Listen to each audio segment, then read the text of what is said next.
Hoy vamos a continuar por este día en el capítulo 12 del libro de Juan, y los versículos del 12 al 19.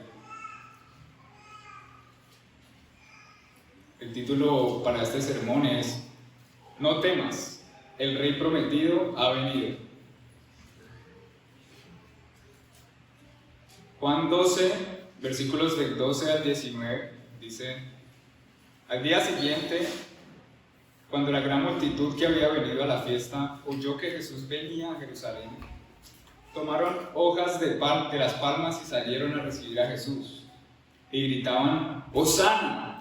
Bendito el que viene en el nombre del Señor, el Rey de Israel. Jesús, hallando un asnillo, se montó en él, como está escrito: No temas, hija de Sión, mira, tu rey viene, montado en un pollino de asno. Sus discípulos no entendieron esto al principio, pero después, cuando Jesús fue glorificado, entonces se acordaron de que esto se había escrito de él, y de que le habían hecho estas cosas. Y así la multitud que estaba con Jesús cuando llamó a Lázaro del sepulcro y lo resucitó de entre los muertos, daba testimonio de él. Por eso la multitud fue también a recibir a Jesús, porque habían oído que él había hecho esta señal. Entonces los fariseos se decían unos a otros: ¿ven que ustedes no consiguen nada? Miren, todo el mundo se ha ido tras él. Esa es la palabra del Señor con la que estaremos reflexionando el día de hoy, y vamos a orar. Señor, te pedimos en este momento que seas tú dirigiendo este espacio, Señor, tocando nuestros corazones y guiándonos, que las palabras, Señor, que sean dichas en este momento, en esta hora, sean conforme a tu palabra, conforme a lo que tú has querido expresar en el momento en que lo viviste aquí en la tierra, de la forma en la que también lo expresaste a través del autor, y de la forma en la que quieres que hoy escuchemos, Señor, para que creamos en ti. Señor, toca nuestros corazones y ayúdanos a comprender, Señor, el porqué de tu palabra, que tú eres soberano por encima de todo. Guíanos, Señor, y que no salgamos, Señor, sin ser tocados por este mensaje que viene de tu parte, Señor. Que se cumpla el propósito por el cual tú has querido que el día de hoy hablemos en torno a este texto. En nombre de Jesús oramos.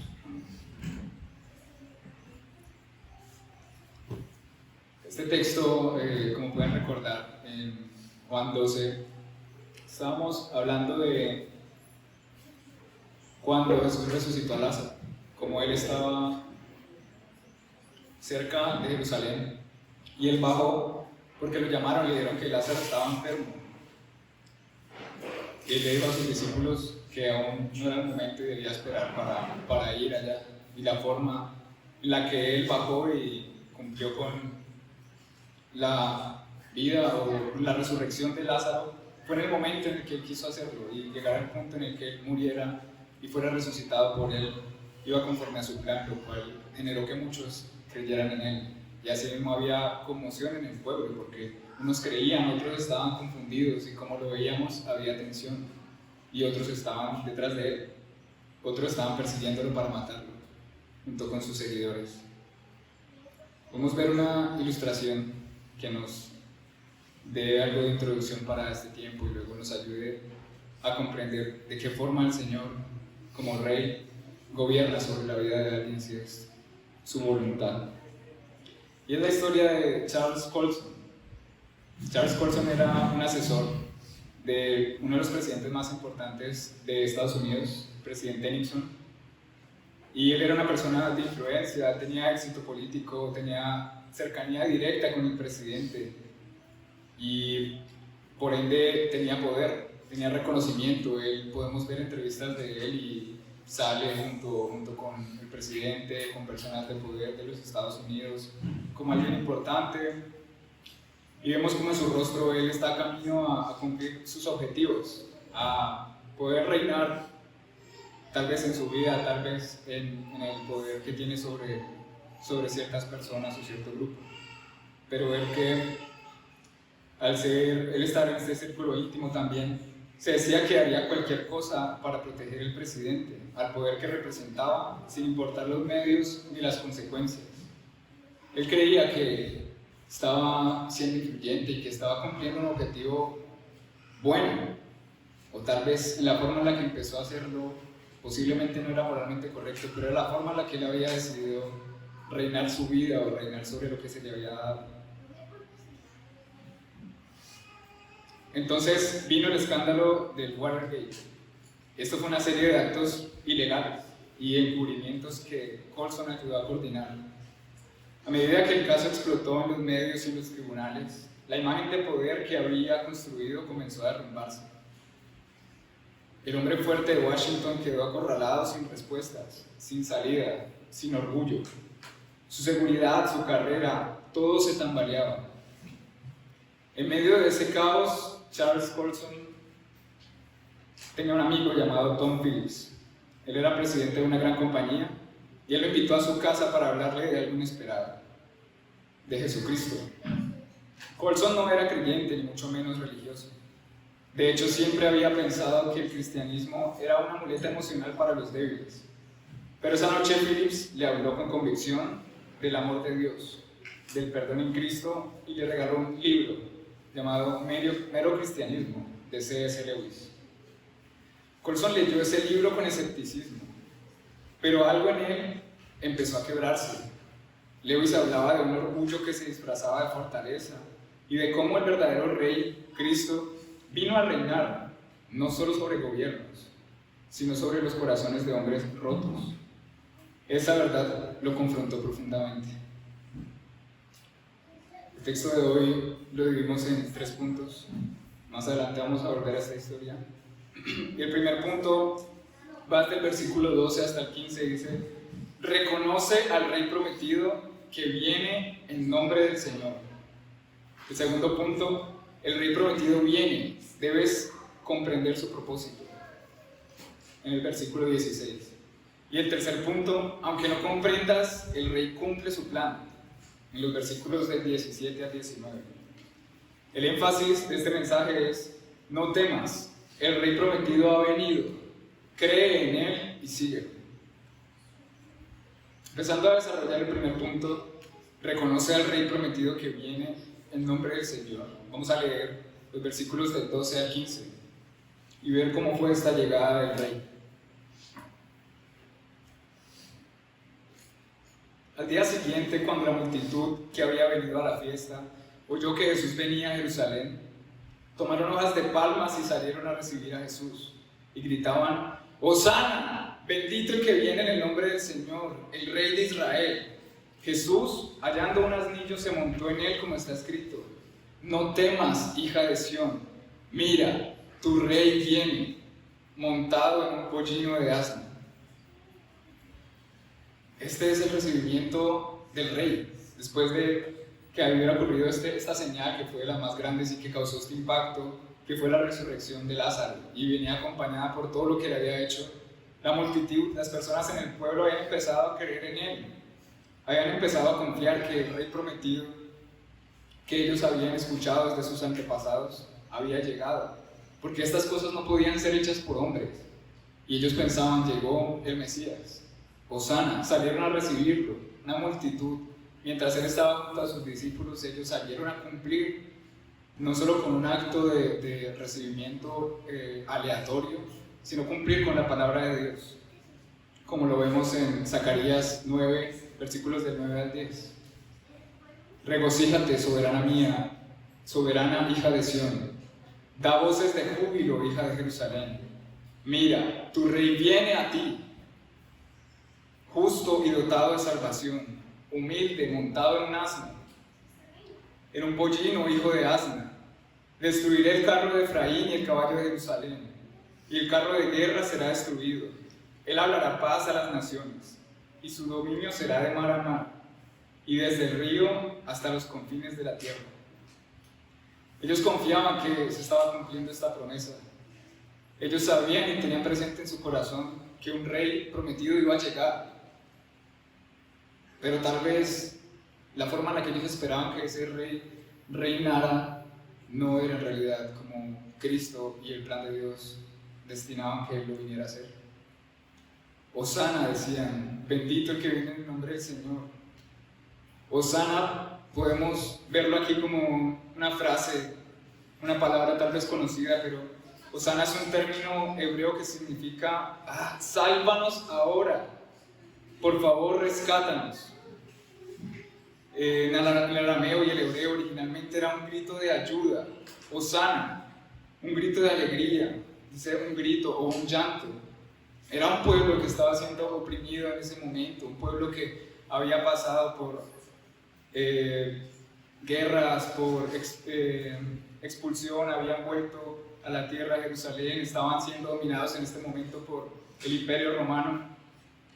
Y aunque había una aparente paz en ese lugar, pero era una paz conforme al mandato del gobierno romano que no los beneficiaba a ellos ni permitía que ellos pudieran ser libres para adorar al Señor. No tenían un rey, sino un emperador romano que los gobernaba conforme a su cultura, conforme a su mente, conforme a sus decisiones, y que simplemente trajo cosas tal vez beneficiosas en parte para el pueblo como vías de acceso, pero asimismo a través de los impuestos cubrían también sus lujos, y eso tenía al pueblo oprimido. Eso, había una división de clases en las cuales tanto el pueblo romano como aquellos que eran seguidores y cobradores de impuestos de ellos, sean judíos o romanos, tenían esa misma clase, pero los demás estaban tal vez subyugados y obligados a aportar ese tipo de impuestos que no eran una libertad para ellos. Ellos esperaban un rey y ellos sabían que en la palabra estaba. Ellos gritaban Hosana y era un grito de alegría y a la vez un llanto, como llegó por fin nuestro rey esperado. Le estaban dando la bienvenida. Ellos, como dice en Mateo, que es un texto paralelo y también narra esta llegada del Señor, vemos cómo sacaban ramas, cómo tiraban sus prendas sobre el piso para recibirlo, para recibir a este rey, y lo adoraban y cumplieron así la palabra del Señor, como está en Zacarías. Esa promesa fue cumplida no solo porque Él llegó, sino porque también dijeron Hosana, también lo bendijeron, también gritaron a ese rey, vinieron de diferentes lugares. En el contexto de Zacarías, después del regreso de Jerusalén, de los exiliados de Babilonia, buscaban el cumplimiento de las promesas de Dios. La vida era dura y parecía que las promesas no se harían realidad. El Señor usó a Zacarías para instar al pueblo a volverse a Dios, a no ser como sus antepasados, que por desobediencia fueron exiliados a Babilonia. Esto fue años atrás de que Cristo viniera, cientos de años atrás. Y vemos cómo ese pueblo, a través de esas dificultades que tenían, también anhelaban que llegara un rey. Como está en Zacarías, no se especifica en qué momento iba a llegar, pero tal vez ellos podían esperar que Él llegara ahí en ese momento a traer paz, esperar que Él viniera a restaurar, porque ellos venían para reconstruir ese templo, venían de haber sido exiliados. Y el Señor a través de Zacarías les recordaba que debían arrepentirse y volverse al Señor. Les recordaba que debían obedecer y que ese rey vendría, pero no les dijo cuándo. Igual aún así mostró gracia para ellos, porque les permitió creer en la promesa. Si creen en la promesa de que ese Mesías vendrá, y si ellos mueren creyendo en esa promesa de que ese rey vendría a ellos, conforme a la voluntad del Señor, podrían haber sido salvos. Pero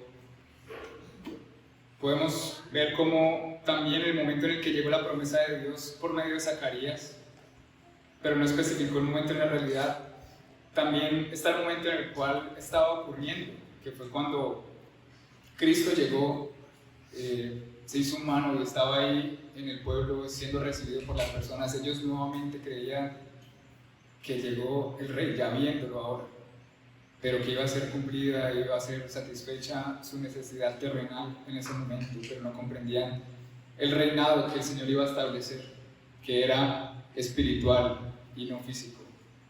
Entonces tenemos tres panoramas en el momento. La promesa en Zacarías, donde el propósito fue motivar a los judíos que regresaban de Babilonia a reconstruir el templo y cumplir las promesas de Dios. Segundo panorama es Cristo llegando como rey a Jerusalén. y un pueblo que sale a recibirlo con regocijo y adoración, confiando en el cumplimiento de la promesa, pero sin entender la forma en que reinaría. Un tercer panorama, que es el momento en el que Juan lo escribe para la audiencia, 40 años más tarde de que hubiera ocurrido esta llegada de Jesús como humano a la tierra, cuando el Imperio Romano destruyó el templo de Jerusalén, este segundo templo que fue construido y en el cual ellos tenían esa aparente paz.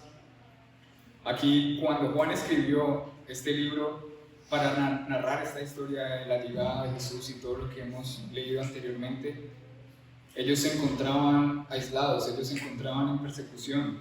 El pueblo quedó aislado, y el Evangelio de Juan fue oportuno para fortalecer la fe de los creyentes, afirmando que Jesús era verdaderamente el Mesías, el Rey que cumplió las profecías del Antiguo Testamento.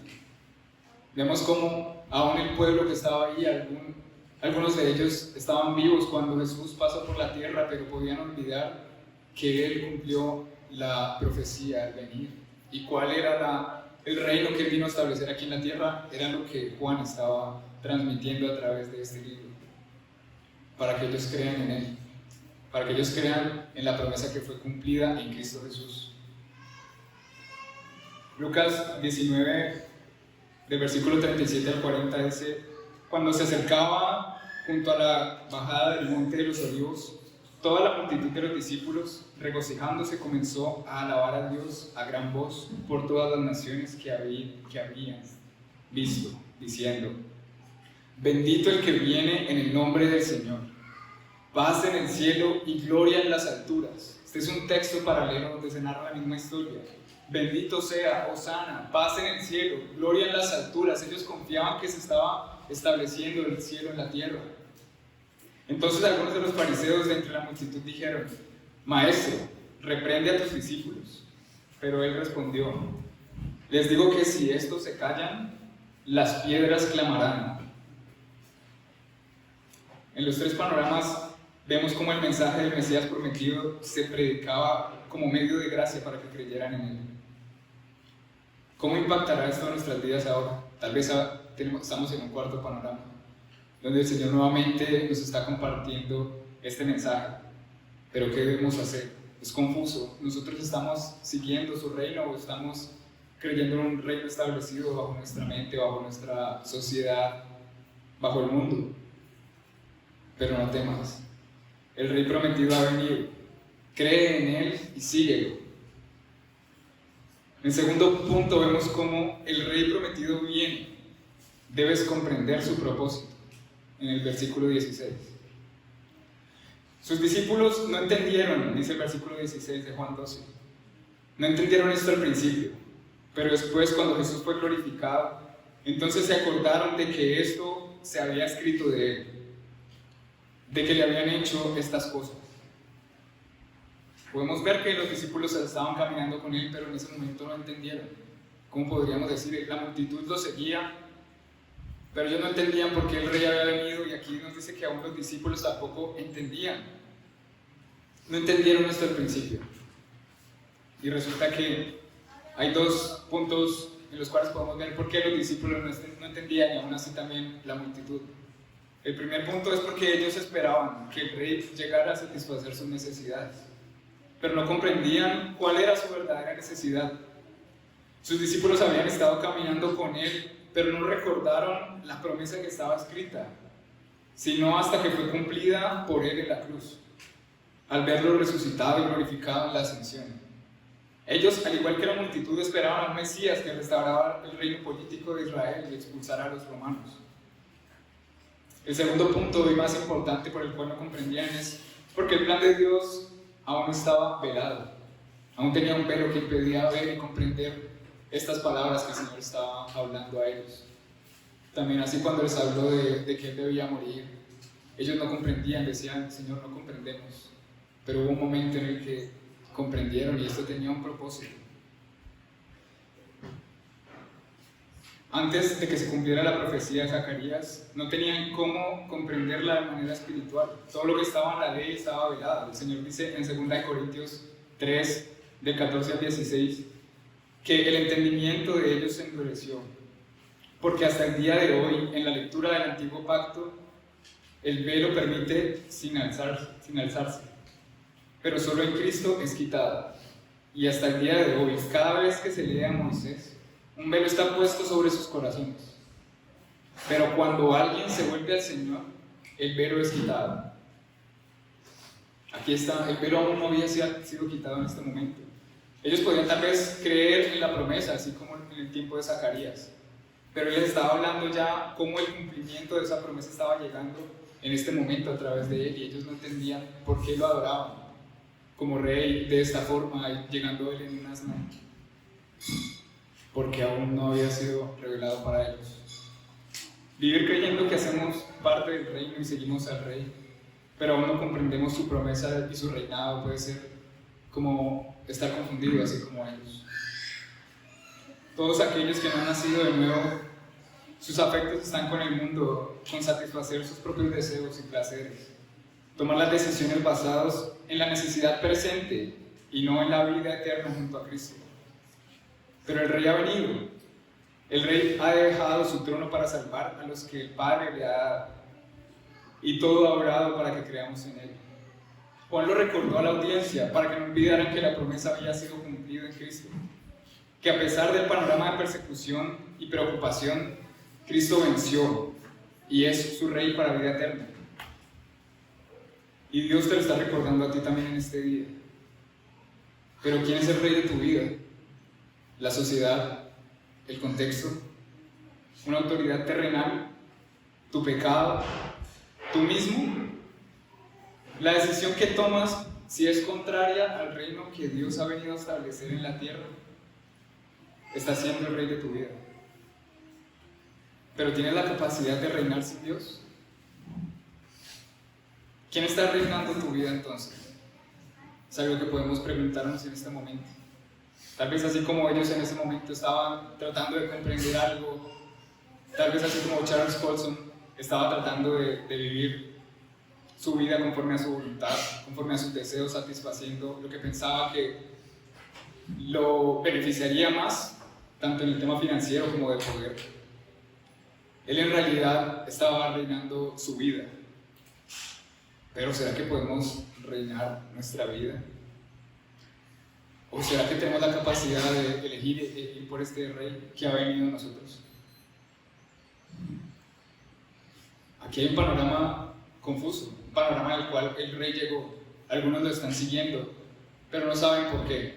Hoy se está compartiendo el mensaje de este Rey, pero no sabemos si algunos están siguiendo de verdad a ese Rey o no, o si tenemos la capacidad de hacerlo. El tercer punto dice, aunque no comprendas, el Rey cumple su plan. Y están los versículos del 17 al 19.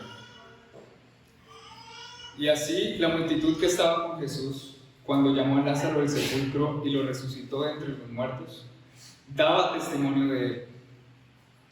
Por eso la multitud fue también a recibir a Jesús, porque habían oído que él había hecho esta señal. Entonces los fariseos se decían unos a otros, ¿ven que ustedes no consiguen nada? Miren, todo el mundo se ha ido tras él. Esta multitud estaba dando testimonio de él, como lo veíamos al comienzo. Esta multitud había creído en las señales que él había hecho en la tierra, en que resucitó también a Lázaro y no lo podían negar. Y ellos estaban esperando un rey. Era una esperanza que estaban viendo cumplida en Jesús. Ellos sabían que él era Jesús y lo reconocían como profeta, pero no comprendían cómo era su reino. Por eso cuando dice que comprenderán cuando sea glorificado, habían unos dentro de esa multitud que fueron los mismos que luego acusaron a Jesús y decían que lo mataran.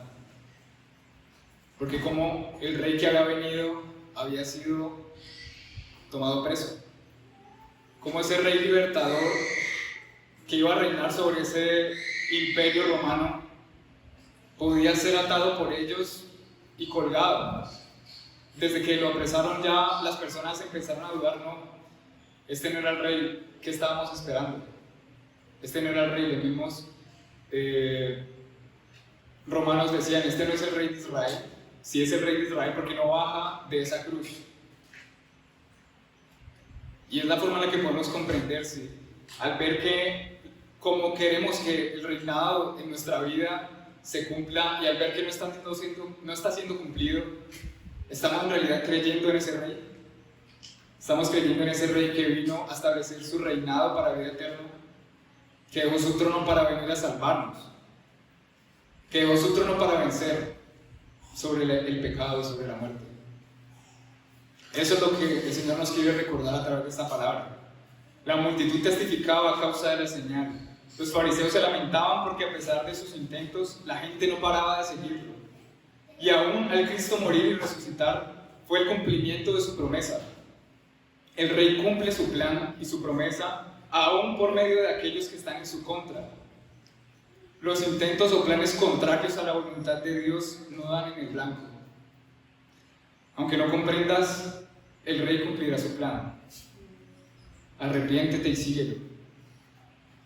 Lucas 19, del 39 al 40 dice: entonces algunos de los fariseos de entre la multitud dijeron: Maestro, reprende a tus discípulos. Cuando ellos estaban en esa multitud recibiéndolo y adorándolo, le decían: reprende a tus discípulos. Pero él respondió: les digo que si ellos se callan, las piedras clamarán. Él iba a ser adorado, él iba a ser glorificado. Él fue recibido como el rey que vino a salvar, como el rey que vino a traer paz, entendamos o no. A pesar de nuestra incapacidad de reconocerle y comprender cómo Él reina por encima de todo, a pesar de que de continuo caminábamos sirviendo al reino de las tinieblas, el Rey vino para salvarnos. El Rey vino a dar su vida por aquellos que no teníamos la capacidad de elegir lo bueno. Dejó su trono para que a través de su paso como humano por la tierra se cumpliera la promesa que estaba escrita sobre Él. Desde la fundación del mundo y representada a lo largo de la historia como sombras del cumplimiento de ese reinado, los pactos que fueron establecidos, tanto en David como rey, decían que de él nacería el rey. En los Salmos, en Jeremías, se habla de este rey prometido. En Isaías, vemos cómo nos ha nacido un niño, como un príncipe de paz. Él venía a establecer esa paz entre Dios y los hombres, que era mucho más grande que la paz entre Roma y los judíos. Eso es algo terrenal. Es mucho más grande que la paz entre nuestros sentimientos y nuestras acciones. Mucho más grande que tomar una decisión basada en nuestro entendimiento, basada en nuestro criterio y no basada en la palabra. Si tomamos una decisión creyendo que es lo correcto porque vemos que es la única salida, porque vemos que como algo tan increíble podría ser cierto, pero eso no es lo que el Rey está diciendo, estamos gobernando sobre nuestra vida. Y podemos gobernar nuestra vida, aunque no comprendamos, el Rey cumple su plan.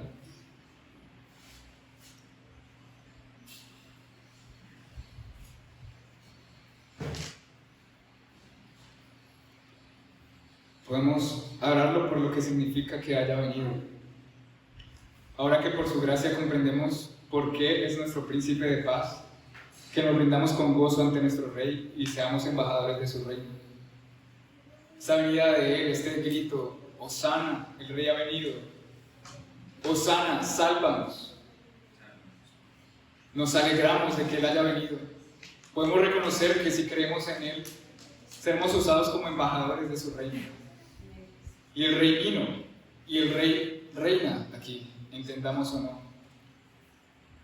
Quiere usarnos, aún en medio de nuestra incapacidad, y Él nos llama a creer en Él. Si no te has rendido, si los deseos de tu mente y las pasiones gobiernan tu vida, y que prefieres constantemente que lo que piensas es mejor y te conviene o te satisface, eso es algo contrario a la palabra de Dios. Entonces debes saber que estás sirviendo a otro rey, como dice en Efesios 2, del 2 al 3, en los cuales anduvieron en otro tiempo según la corriente de este mundo, conforme al príncipe de la potestad del aire, el espíritu que ahora opera en los hijos de desobediencia. Entre ellos también nosotros en otro tiempo vivíamos en las pasiones de nuestra carne, satisfaciendo los deseos de la carne y de la mente, y éramos por naturaleza hijos de ira, lo mismo que los demás. Hay un príncipe de la desobediencia que vive en el aire, que opera en estos hijos de la desobediencia. Pero el Señor nos está dando la oportunidad de arrepentirnos. El Señor una vez está mostrando un medio de gracia para que comprendamos por qué ha venido y cómo reina Él. Cómo establece su reino.